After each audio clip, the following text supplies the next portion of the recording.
નમસ્કાર વિદ્યાર્થી મિત્રો, છેલ્લે આપણે જોઈએ જે મોટો દાખલો જે સ્વાધ્યાયનો હતો એ પૂર્ણ કર્યો. તો આગળ હવે એક સ્વાધ્યાયમાં પ્રશ્ન બાકી છે. દાખલા નંબર 27. સ્વાધ્યાયમાં દાખલા નંબર 27 4.27. રકમ એવી કે H2O2 ના પ્રથમ ક્રમ પ્રમાણે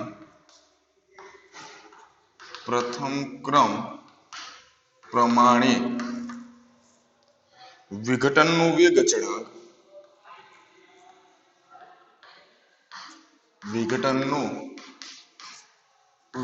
અચળાંક નીચેના સમીકરણ દ્વારા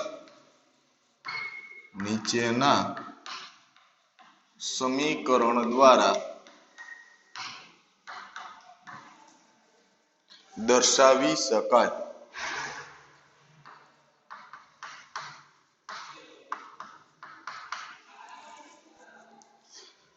log k બરાબર 14.34 માઇનસ 1.25 ગુણ્યા 10⁴ k/t. આ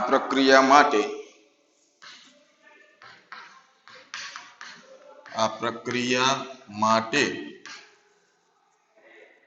સક્રિયકરણ ઉર્જા ગણો અને કયા તાપમાને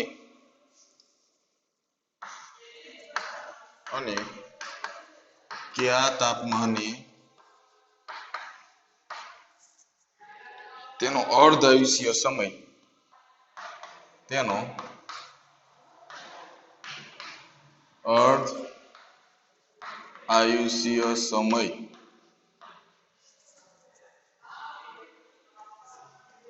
256 મિનિટ થશે.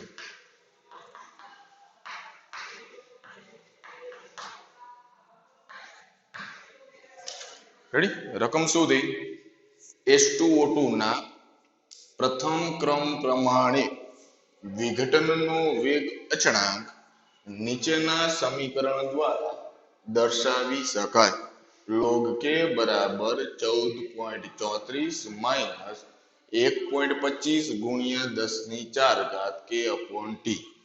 તો આ પ્રક્રિયા માટે સક્રિયકરણ ઉર્જા ગણો અને કયા તાપમાને તેનો અર્ધ આયુષ્ય સમય 256 મિનિટ થશે.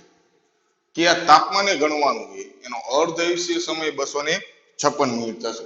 જો અર્ધ આયુષ્ય સમય આપ્યો હોય તો આપણે એમાંથી વેગ અચળાંક ગણી શકો. વેગ અચળાંક મળી જાય તો એ વેગ અચળાંક જે તાપમાન ગણી લો તો એ 256 મિનિટ અર્ધ આયુષ્ય સમયનો મળી જાય. એક તબક્કાવાળું સૂત્ર વાપરશો. log k બરાબર log a minus a/2.303 RT. એમાં તાપમાન ગણવું હોય તો વેગ અચળાંકની કિંમત તમે મેળવી લો તો એમાંથી મળી જશે. પણ પેલા ગણવાની છે સક્રિયકરણ ઉર્જા. તો એના માટે આપણને જે સમીકરણ આપ્યું છે સમીકરણ એ log k બરાબર 14.34 માઇનસ 1.25 ગુણ્યા 10⁴ k/t. બરાબર. તો આને આપી દેવી આપણે સમીકરણ નંબર 1. બીજું એમાંથી તો સૂત્ર log k બરાબર log a minus a/2.303 RT. Ready. આગળ મેં કીધું હતું કે જેમાં આ જે k છે એ કેલ્વિનમાં એકમ દર્શાવે, કોઈ વેગ અચળાંકની કિંમત તરીકે નથી. હાલો, તો સમીકરણ નંબર 2. તો સમીકરણ 1 અને સમીકરણ નંબર 2 ને સરખાવતા તો a/2.303 RT બરાબર રેડી માઇનસ તો ડાયરેક્ટ જ એમાંથી ઈએ અપોન 2.303 RT.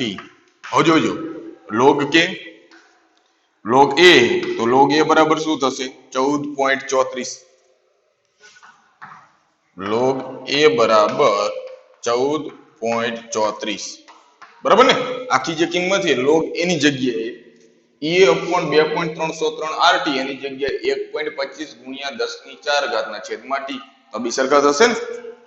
તો e upon 2.303 RT બરાબર 1.25 ગુણ્યા 10 ની 4 છેદમાં t. e ને કરતા બનાવું તો e બરાબર 1.25 ગુણ્યા 10 ની 4 ગુણ્યા 2.303 RT છેદમાં તાપમાન t. હાલો તાપમાન કેન્સલ. r ની કિંમત કઈ લેશો? r બરાબર 8.314 joule mall inverse kelvin inverse. મૂકો કિંમત. સક્રિયકરણ ઉર્જા બરાબર 1.25 ગુણ્યા 10 ની 4 ગુણ્યા 2.303 ગુણ્યા 8.314. તમને આકાર મળશે 23.934 ગુણ્યા 10 ની 4 એને આપી દો અથવા એક પોઈન્ટ આગળ તો 2.3934 ગુણ્યા 10 ની 5 જૂલ મોલ ઇનવર્સ. હાલો પેલો જવાબ સક્રિયકરણ ઉર્જા. તો સમીકરણ ઉપરથી આપણને સક્રિયકરણ ઉર્જા મળી ગઈ. કમ્પ્લીટ. તો એ સરખાવવાનું જે પ્રમાણે સમીકરણ હોય તે સૂત્ર સાથે સરખાવ્યું આપણે તો એમાંથી સક્રિયકરણ ઉર્જા મળી જશે. હાલો હવે બીજું અર્ધ આયુષ્ય સમય પરથી વેગ અચળાંક.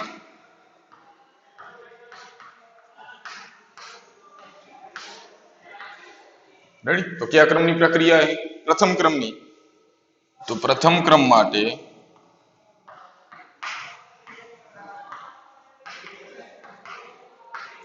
અર્ધ આયુષ્ય સમય બરાબર 0.693 છેદમાં k. તો k બરાબર 0.693 છેદમાં અર્ધ આયુષ્ય સમય. હવે અર્ધ આયુષ્ય સમય કેટલો છે? 256 મિનિટ. તો k બરાબર 0.693 છેદમાં 256.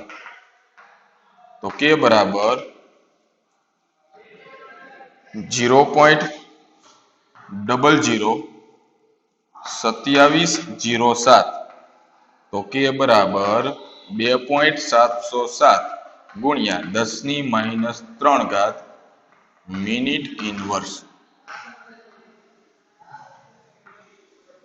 રેડી. આ મળ્યો આપણને મિનિટ ઇનવર્સમાં. અથવા આની જગ્યાએ સેકન્ડમાં લો સમય. તો k બરાબર 0.693 છેદમાં 256 મિનિટ ગુણ્યા 60 કરો એટલે સેકન્ડમાં થઈ જાય ને. તો તમને જવાબ મળશે 4.511. 4.511 ગુણ્યા 10 ની -5 સેકન્ડ ઇનવર્સ. રેડી. આ વેગ અચળાંક જ મળ્યો પણ કેમાં? સેકન્ડ ઇનવર્સમાં. તો મિનિટ ઇનવર્સ અને સેકન્ડ ઇનવર્સ અલગ અલગ તમે લેશો. મિનિટ ઇનવર્સમાં લેશો જવાબ અલગ મળશે, સેકન્ડ ઇનવર્સમાં લેશો તો પણ જવાબ અલગ મળશે એમાંથી. તો હવે અર્ધ આયુષ્ય થવાના તાપમાનની ગણતરી. અર્ધ આયુષ્ય થવાના તાપમાનની ગણતરી. રેડી. તો હવે અર્ધ આયુષ્ય થવા માટેનું તાપમાન ગણવું હશે તો આપેલ સમીકરણ આપણી પાસે જે હતું, આપેલ સમીકરણ કયું સમીકરણ છે?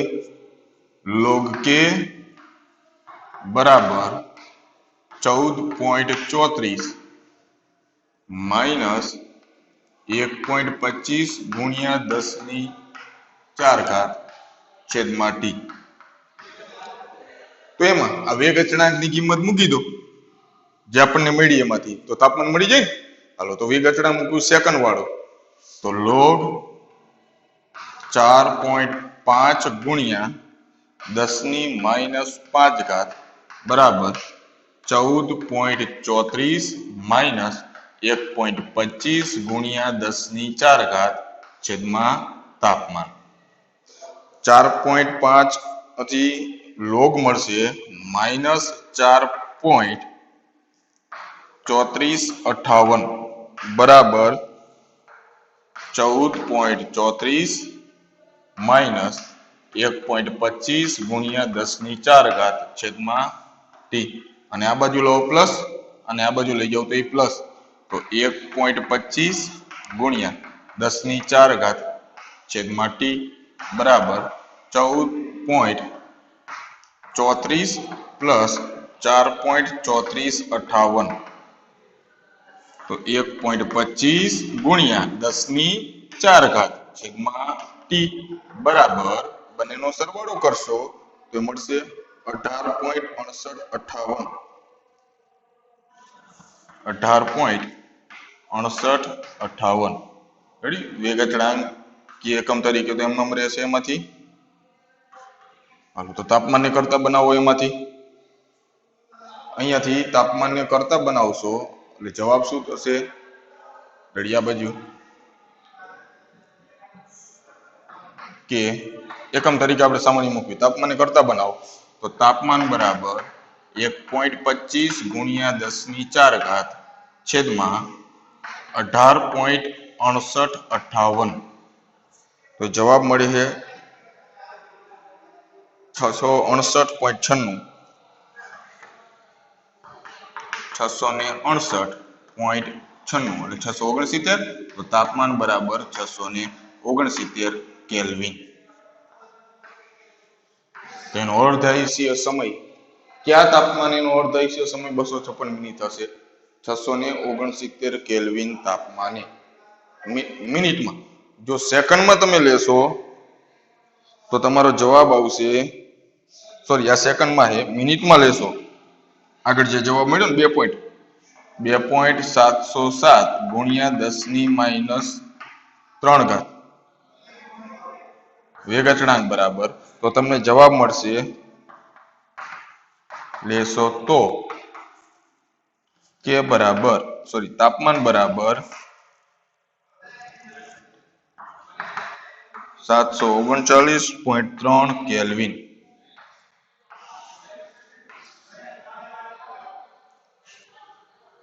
સેકન્ડમાં લેશો સેકન્ડ ઇનવર્સમાં તો જવાબ મળશે 669 કેલ્વિન, અને મિનિટ ઇનવર્સમાં લેશો તો 739.3 કેલ્વિન.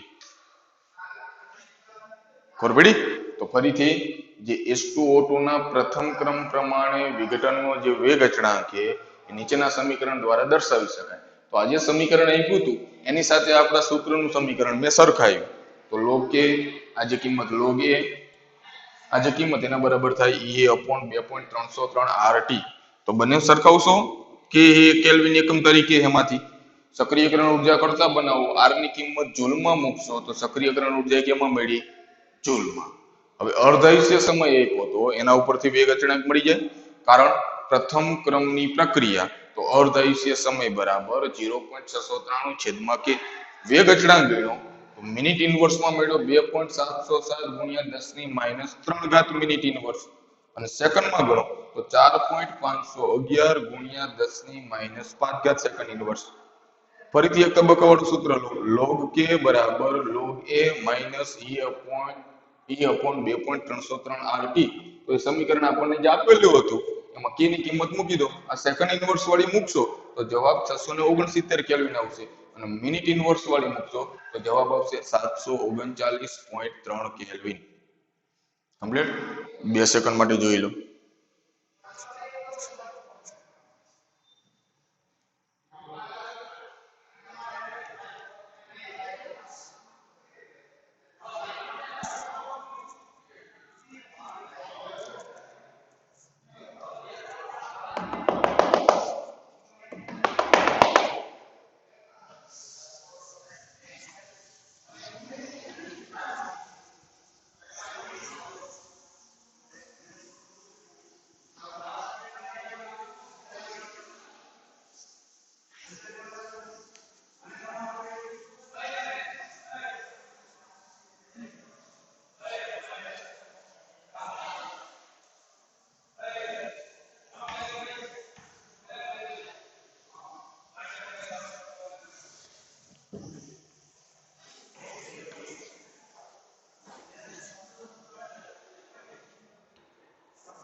હવે આગળ થિયરી તરીકે પેજ નંબર 116 ઉદ્દીપકની અસર.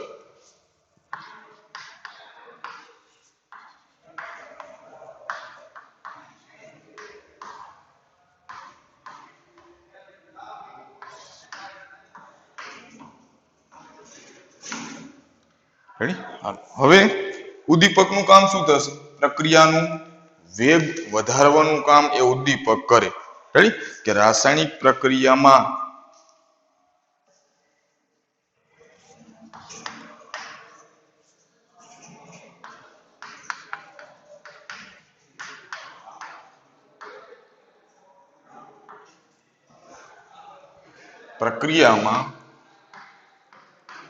ઉદ્દીપક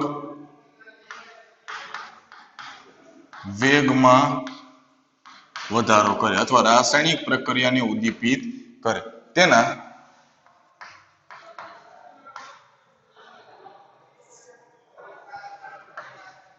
જથ્થામાં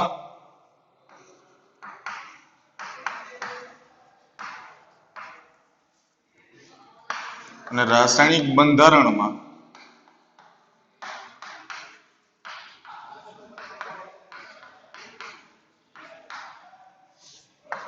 કોઈ ફેરફાર થતો નથી.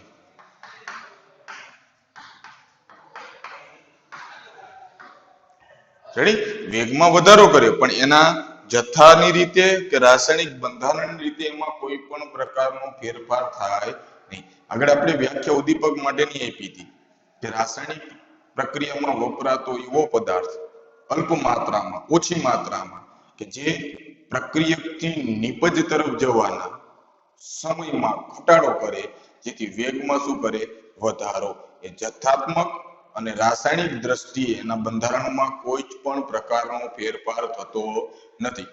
એટલે પ્રક્રિયાની શરૂઆતમાં તમે જેટલો વાપરશો ઉદ્દીપક, એટલો જ ઉદ્દીપક પ્રક્રિયાના અંતે પાછો મળશે. એનો જથ્થો વપરાશે નહીં અથવા એના બંધારણમાં કોઈ પણ પ્રકારનો ફેરફાર થશે નહીં. રેડી? તો ઉદ્દીપકનું કામ શું છે? પ્રક્રિયાનો વેગ વધારે. જથ્થો એનો વપરાશે નહીં, પ્રક્રિયામાં વપરાવાનો નથી કે એના રાસાયણિક બંધારણમાં પણ ફેરફાર થશે નહીં. જે શરૂઆત મૂળ અવસ્થામાં હતો એ જ અવસ્થામાં એ પાછો મળે તો એને શું કહેવાય? ઉદ્દીપક. હવે ઉદ્દીપક પ્રક્રિયાનો વેગ કઈ રીતે વધારે? ઉદ્દીપક જે એ પ્રક્રિયાના વેગમાં વધારો કઈ રીતે કરે? તો આપણે એક ઉદાહરણ તરીકે એમાંથી પોટેશિયમ ક્લોરાઇડ વાળું વિઘટન લેવી, KClO3. પોટેશિયમ ક્લોરાઇડ માંથી બને KCl પ્લસ O2.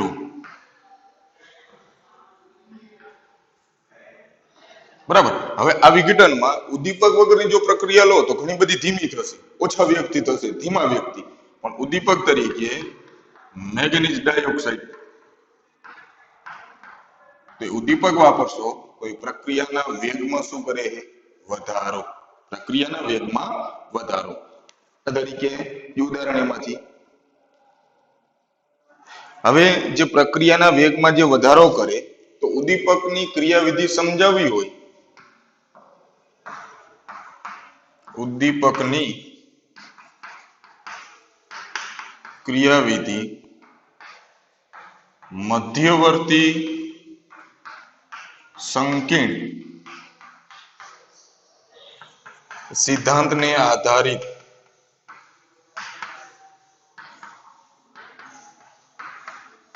સમજાવી શકાય.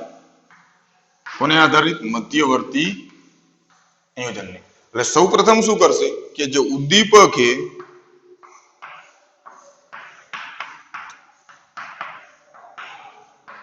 એ પ્રક્રિયક સાથે પ્રક્રિયા કરશે અને ક્ષણિક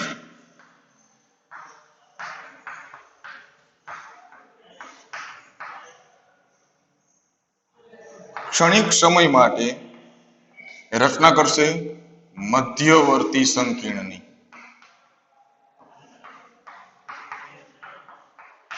રેડી? મધ્યવર્તી સંકીર્ણનો જે સિદ્ધાંત છે એને આધારિત ઉદ્દીપક પ્રક્રિયક સાથે ક્ષણિક થોડા સમય માટે પ્રક્રિયા કરશે કે જે નિર્માણ કરશે મધ્યવર્તી સંકીર્ણનું.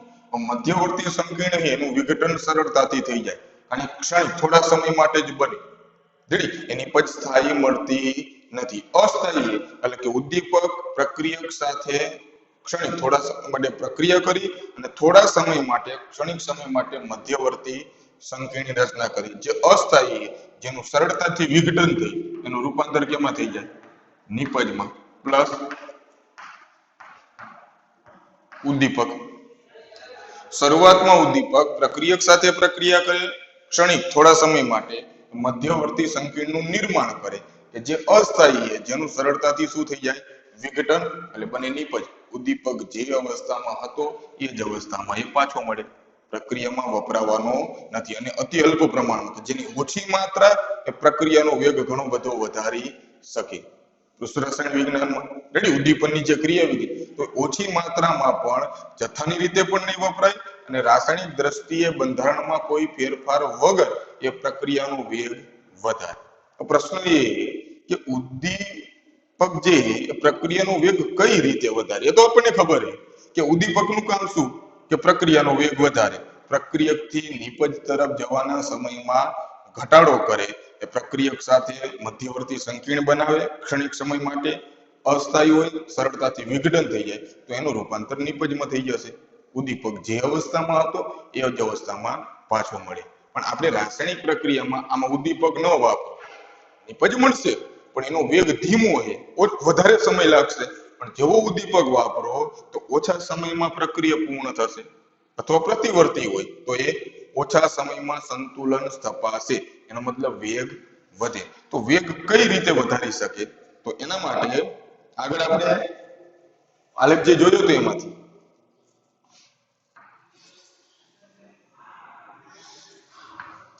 સ્થિતિજ ઊર્જા,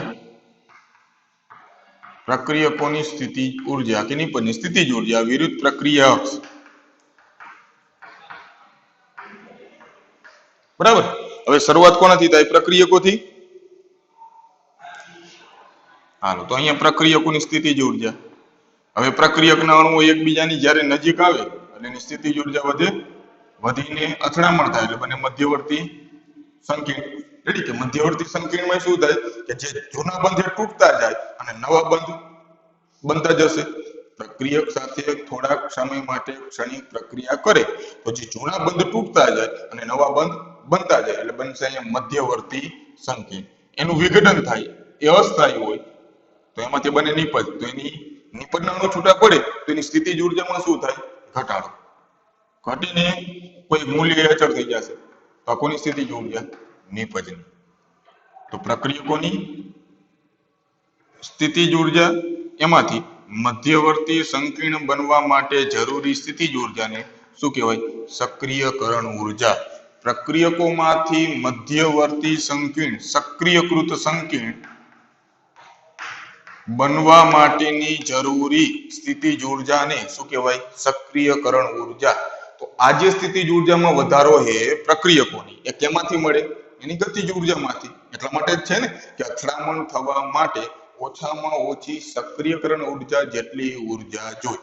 એના કરતા જો ઓછી હોય તો એનું અથડામણ થઈ શકે નહીં. અથડામણ ન થાય તો મધ્યવર્તી સંકીર્ણ ન બને. મધ્યવર્તી સંકીર્ણ ન બને તો એમાંથી નિપજમાં રૂપાંતર ન કરી શકાય. રેડી? તો એને કહેવાય સક્રિયકરણ ઊર્જા. કોઈ પ્રતિવર્તી પ્રક્રિયા હોય, પ્રતિવર્તી દાખલા તરીકે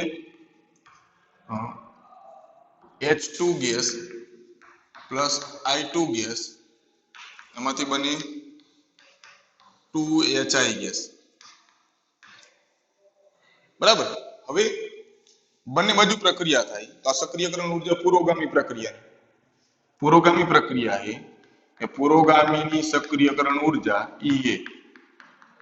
રેડી? અને આ જે નિપજ કારણ કે અહીંયાથી તમે HI ને લઈને તમે શરૂઆત કરો પ્રક્રિયાની તો શું બને? H2 I2.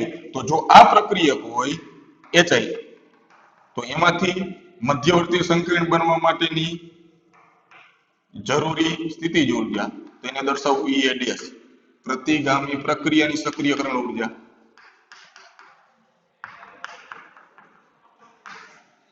કમ્પ્લીટ. હાલો હવે ઉદ્દીપક શું કરશે કે પ્રક્રિયા માટે ઉદ્દીપક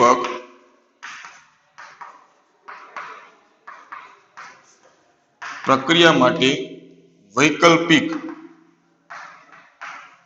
માર્ગ મેળવી. રેડી? અત્યારે આ એક જ તબક્કે પ્રક્રિયા થાય. સ્થિતિજ ઉર્જા દાખલા તરીકે આ સક્રિયકરણ ઉર્જા એ 50 જૂલ છે ઉદાહરણ તરીકે. કેટલી 50 જૂલ. તો એક જ રસ્તે પ્રક્રિયા થાય કે પ્રક્રિયકો એની સ્થિતિજ ઉર્જા એકબીજાની નજીક આવે તો ગતિજ ઉર્જા જો એની પાસે 50 જૂલ હોય તો એનું રૂપાંતર કેમાં થઈ જાય? સ્થિતિજ ઉર્જામાં. તો અથડામણ થઈને મધ્યવર્તી સંકીર્ણ બને એ થોડા સમય માટે રહેવાનું હોય ક્ષણિક, તરત જ એનું વિઘટન થઈને કેમાં રૂપાંતર થઈ જાય? નિપજમાં. તો હવે વૈકલ્પિક માર્ગ શું કરશે? તો કે જે ઉદ્દીપક એ પ્રક્રિયકોની સક્રિયકરણ ઉર્જામાં ઘટાડો કરે. કેમાં? આ સક્રિયકરણ ઉર્જામાં ઘટાડો કરે. તો પહેલા આલેખ અહીંયા આપણે આવું દોર્યો. બરાબર. આ પ્રક્રિયા લીધી આપણે અનુદ્દીપિત. અનુદ્દીપિત એટલે કે ઉદ્દીપક વગરની પ્રક્રિયા છે. બરાબર? એની આ સક્રિયકરણ ઉર્જા છે. હવે ઉદ્દીપક શું કામ કરે? સક્રિયકરણ ઉર્જામાં ઘટાડો કરે. તો સક્રિયકરણ ઉર્જા ઘટે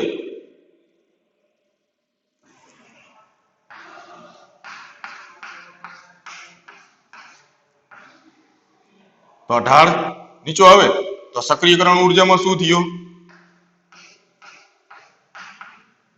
સક્રિયકરણ ઉર્જામાં ઘટાડો.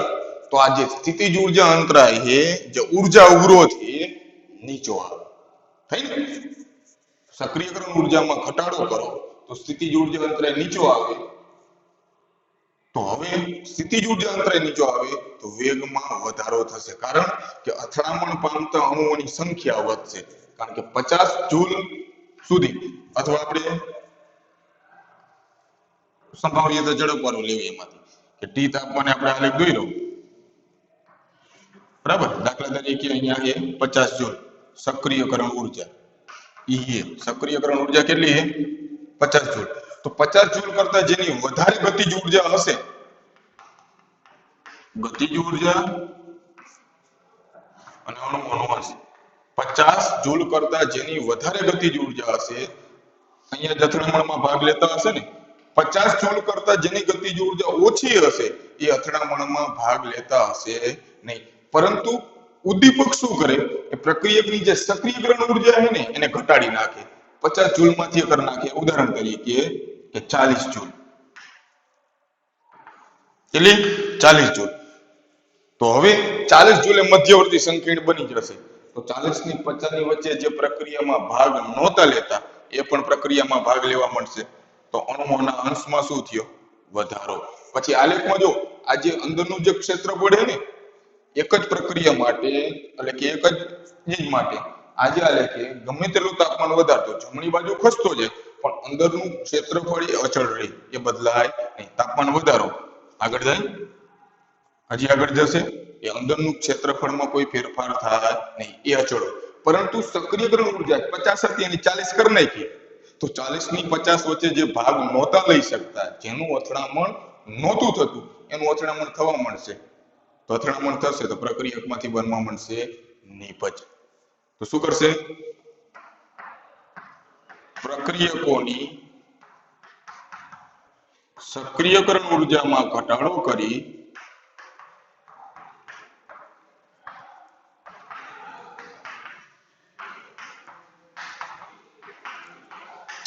સ્થિતિજ ઉર્જા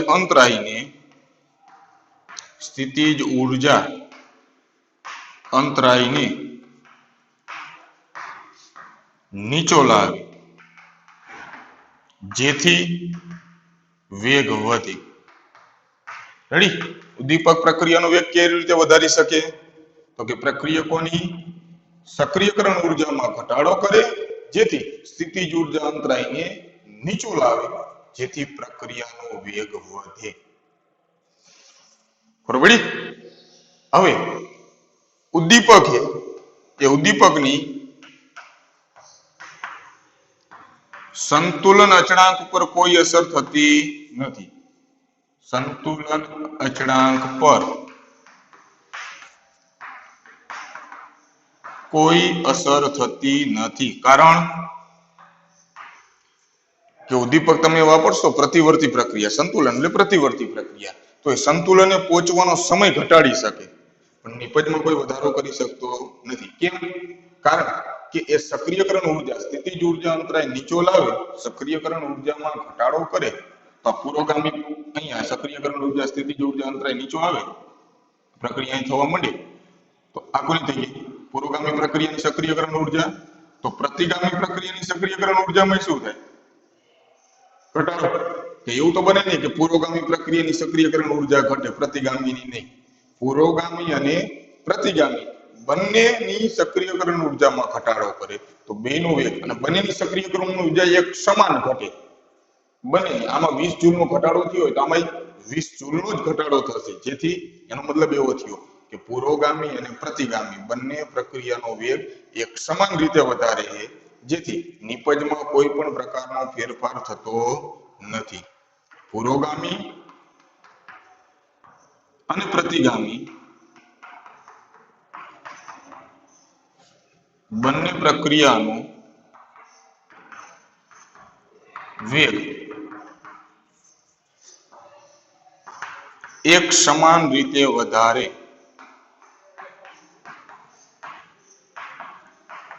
જેથી નિપજમાં કોઈ પણ પ્રકારનો ફેરફાર ન થાય. નિપજમાં ફેરફાર ન થાય તો સંતુલન અચળાંક બરાબર શું થાય? નિપજ છેદમાં પ્રક્રિયક, તો એમાં કોઈ પણ પ્રકારનો ફેરફાર થશે નહીં. અને આગળ કે ઉદ્દીપકની ડેલ્ટા જી ના મૂલ્ય પર કોઈ અસર થતી નથી. રેડી? કે ઉદ્દીપક વાપરો તો ડેલ્ટા જી નું મૂલ્ય વધારે ઋણ બને અથવા પ્રક્રિયા નથી થતી એ ઋણ બની જાય, એવું થતું નથી. તો એનો મતલબ સંતુલન અચળાંક ઉદ્દીપકની અસર કોના ઉપર? પ્રક્રિયાના વેગ, સક્રિયકરણ ઉર્જા ઉપર અસર કરે, કારણ કે સક્રિયકરણ ઉર્જાનો આધાર પ્રક્રિયાના વેગ ઉપર એકબીજાના વ્યસ્ત પ્રમાણમાં. તો સક્રિયકરણ ઉર્જા ઘટે તો વેગમાં શું થવાનું હોય? વધારો. સક્રિયકરણ ઉર્જામાં ઘટાડો કરો તો વેગમાં વધારો થાય અથવા વેગ અચળાંકમાં પણ વધારો થાય. તો ડેલ્ટા જી અને સંતુલન અચળાંક ઉપર એની કોઈ અસર નહીં થાય, કારણ કે પુરોગામી અને પ્રતિગામી બંને પ્રક્રિયાનો વેગ એક સમાન રીતે વધારે તો સંતુલન અચળાંક ઉપર કોઈ અસર નહીં થાય અને ડેલ્ટા જી ના મૂલ્ય ઉપર કોઈ અસર નહીં થાય. જે પ્રક્રિયા આપમેળે થતી હશે, જેના ડેલ્ટા જી નું મૂલ્ય ઋણ માઇનસ હશે, એમાં જ ઉદ્દીપક પ્રક્રિયાનો વેગ વધારી શકે. જે પ્રક્રિયાના ડેલ્ટા જી નું મૂલ્ય પ્લસ છે, એનો મતલબ પ્રક્રિયા આપમેળે થતી નથી, તો એમાં ઉદ્દીપક વેગ વધારી શકે નહીં, કારણ કે પ્રક્રિયા આપમેળે જ નથી થતી તો એ પ્રક્રિયાને આપમેળે બનાવી શકતો નથી. એનો મતલબ કે ડેલ્ટા જી ના મૂલ્યો પર ડેલ્ટા જી ને મુક્ત ઉર્જા ફેરફારને કોઈ અસર કરશે નહીં, ફક્ત એ પ્રક્રિયાના વેગ એ ઝડપથી પ્રક્રિયા પૂર્ણ કરશે. રેડી? તો આગળ જે સમજાવ્યું તેનો ટોપિક માટે આગળ ઉદ્દીપકની અસર, સાંદ્રતાની અસર જોઈ, તાપમાનની અસર જોઈ અને ત્રીજી સાંદ્રતા અને દબાણ બે ભેગા થઈ ગયા, એમાંથી સાંદ્રતા અથવા દબાણ, તાપમાન અને છેલ્લે ઉદ્દીપકની અસર. ખબર પડી કે ઉદ્દીપક પ્રક્રિયાનો વેગ કઈ રીતે વધારે? કમ્પ્લીટ. છેલ્લે એક મહત્વનો ટોપિક થિયરી માટેનો પ્રશ્ન વધશે, એક મોટો પ્રશ્ન 4 માર્કનો, અથડામણ અથવા સંઘાતનો સિદ્ધાંત. અથડામણ અથવા સંઘાતનો સિદ્ધાંત એ આગળ એમાંથી જોશો. તો એક દાખલો અને ઉદ્દીપકની અસર, આ બે વસ્તુ કમ્પ્લીટ થશે. ઓકે.